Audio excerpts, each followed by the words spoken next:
श्री स्वामी समर्थ, जय जय स्वामी समर्थ। स्वामींचं नाव घेऊन मी या व्हिडिओला सुरुवात करते। प्रत्येक महिन्याच्या शुक्ल आणि कृष्ण पक्षात एकादशी तिथी येते आणि प्रत्येक एकादशीचं नाव व महत्त्व वेगवेगळं असतं। दरवर्षी वैशाख महिन्यातील शुक्ल पक्षातील एकादशी तिथीला मोहिनी एकादशीचे व्रत केले जाते। हिंदू पंचांगानुसार यावर्षी मोहिनी एकादशी तिथी शनिवारी म्हणजेच 18 मे रोजी सकाळी 11:22 सुरू होईल, तर रविवारी म्हणजे 19 मे रोजी दुपारी 1:50 समाप्त होईल। मोहिनी हा भगवान विष्णूंचा एकमेव स्त्री अवतार आहे, जो त्यांनी समुद्र मंथनानंतर बाहेर पडलेल्या अमृत पात्राचे रक्षण करण्यासाठी घेतला होता। मोहिनी एकादशीला 5 शुभ योग तयार होत आहेत। अमृत सिद्ध, सर्वार्थ सिद्ध योग। याशिवाय या दिवशी शुक्र आणि सूर्य वृषभ राशीत राहणार असल्याने शुक्रदित्य आणि राजभंग योग तयार होत आहेत। या योगांच्या शुभ प्रभावाने आपल्या जीवनात शुभता येईल, आपल्या आयुष्यातील सर्व संकट दूर होतील आणि आपल्या संपत्तीमध्ये अपार वाढ होईल।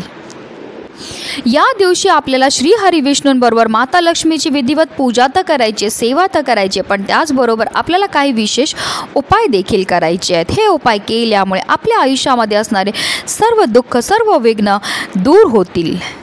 आणि म्हणूनच मोहिनी एकादशीच्या दिवशी आपल्याला तुळशीला ही एक वस्तू अर्पण करायची। ही वस्तू अर्पण केल्यामुळे आपल्या घरामध्ये धन येण्याचे अनेक मार्ग हे मोकळे होणार आहेत, ज्यामुळे आपलं 7 पिढ्यांचं दारिद्र्य नष्ट होऊन आपल्याला अखंड लक्ष्मीची प्राप्ती होणार आहे। आपल्या आयुष्यामध्ये सुख, समृद्धी, ऐश्वर हे कायम टिकून राहणार आहे। अतिशय प्रभावी असा हा उपाय, ज्याबद्दल सविस्तर आणि महत्त्वाची अशी माहिती मी तुम्हाला या व्हिडिओमध्ये देणार आहे, तर व्हिडिओ पूर्ण पहा। आणि जर तुम्ही माझ्या चॅनलवर नवीन असतील तर चॅनलला सबस्क्राईब करा आणि शेजारी बेल आयकॉन सुद्धा प्रेस करा, जेणेकरून तुम्हाला माझ्या नवनवीन व्हिडिओचं नोटिफिकेशन हे मिळत राहील।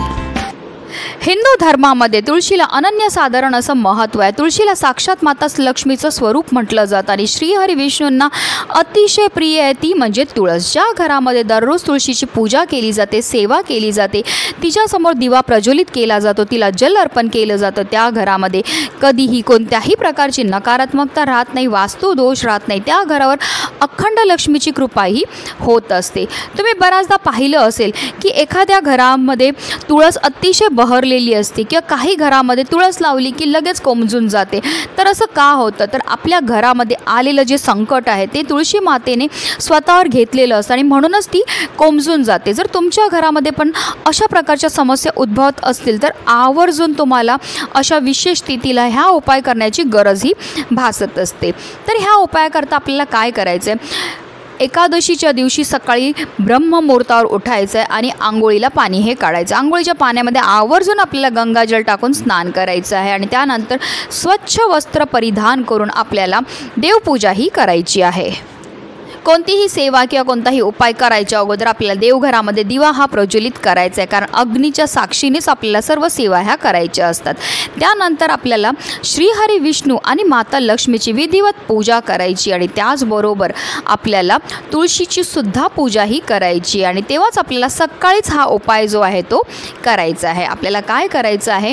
एकादशीच्या दिवशी आपल्याला तुळशीला जल हे अर्पण करता येणार नाही आहे, त्याचबरोबर तुळशीला स्पर्श करायचा नाही, तुळशीची पत्र तोडायची नाही, कारण तुळस म्हणजे साक्षात माता लक्ष्मी आणि एकादशीच्या दिवशी माता लक्ष्मीचं निर्जला व्रत असतं आणि जर आपल्याकडनं चुकून तुळशीला स्पर्श झाला किंवा जल अर्पण केलं गेलं तर माता लक्ष्मीचं निर्जला व्रत हे मोडलं जातं आणि त्याचे दोषसुद्धा आपल्याला लागत असतात।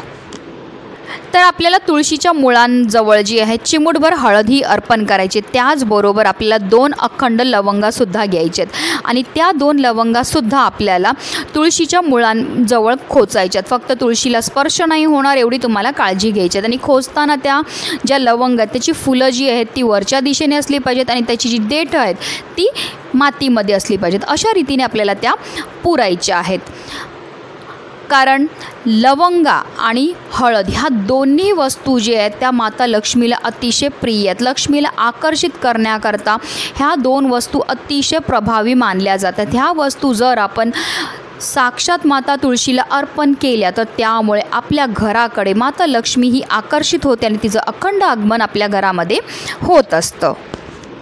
त्यानंतर आपल्या तुळशीभोवती 11 प्रदक्षिणा ह्या मारायच्यात। 11 प्रदक्षिणा मारताना आपल्याला निरंतर ओम नमो भगवते वासुदेवाय नमः या मंत्राचा जप करत करत 11 प्रदक्षिणा मारायच्यात। आता जर काही कारणास्तव तुमच्या इथे तुळशीभोवती प्रदक्षिणा मारायला जागा नसेल तर स्वतःभोवती तुम्हाला 11 प्रदक्षिणा ह्या मारायच्या आहेत।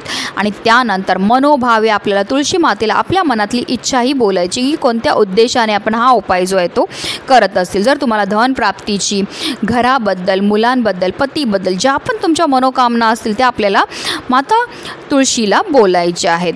एकादशीच्या दिवशी जर तुम्ही हा उपाय केला तर तुम्हाला अखंड लक्ष्मीची प्राप्ती होते। तुमच्या घरामध्ये धन येण्याचे अनेक मार्ग हे मोकळे होतात। मी असं नाही सांगणार फक्त तुम्हाला उपाय करायचा आहे। जेव्हा तुम्ही कष्ट करतात, मेहनत करतात तेव्हा तुमच्या कष्टाला, मेहनतीला तुमच्या नशिबाची साथही मिळायला लागते। त्यामुळे तुमच्या घरामध्ये पैसा हा यायला लागतो आणि आलेला पैसा हा टिकायला लागतो। त्यामुळेच प्रत्येक एकादशीला तुम्हाला हा प्रभावी उपाय करायचा आहे आणि म्हणूनच व्हिडिओ जास्तीत जास्त लोकांपर्यंत शेअर करा जेणेकरून प्रत्येकाच्या आयुष्याचं कल्याण हो हीच स्वामीचरणी प्रार्थना। श्री स्वामी समर्थ। जय जय स्वामी समर्थ।